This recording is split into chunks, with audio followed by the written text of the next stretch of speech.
शिपाई चालक, पोलीस शिपाई वाद्यवृंद, कारागृह शिपाई भरती 2022-23 लेखी परीक्षा घेण्याकरता शाळा किंवा महाविद्यालय बाबतची माहिती यापूर्वी संबंधित परिमंडळ कार्यालयाने सादर केली आहे.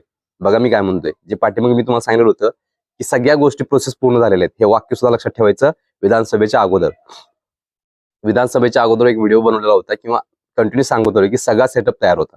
आणि हे जे बिनतारी संदेश आहे त्या संदेशमध्ये त्यांनी नमूद केलेलं आहे की जे काही पाठीमागे शाळा महाविद्यालय त्यांची निवड करण्यात आलेली आहे म्हणून त्यांनी सरळ सरळ सांगितलेलं आहे. या कार्यालयास प्राप्त झालेल्या शाळा महाविद्यालयांपैकी काही शाळा महाविद्यालयांची निवड करण्यात आलेली असून, परत सांगतोय कालपर्यंत बोलत होतो की सगळं तयार झालेलं आहे. लक्षात ठेवा. समजलं काय म्हणतोय? सो जे काही कालपर्यंतचा विषय होता, या कार्यालयास प्राप्त झालेल्या शाळा महाविद्यालयांपैकी काही शाळा महाविद्यालयांची निवड करण्यात आलेली असून सदर बाबतची माहिती सोबत जोडलेली आहे. आता कुठली शाळा, काय शाळा, कुठलं कॉलेज सगळं आहे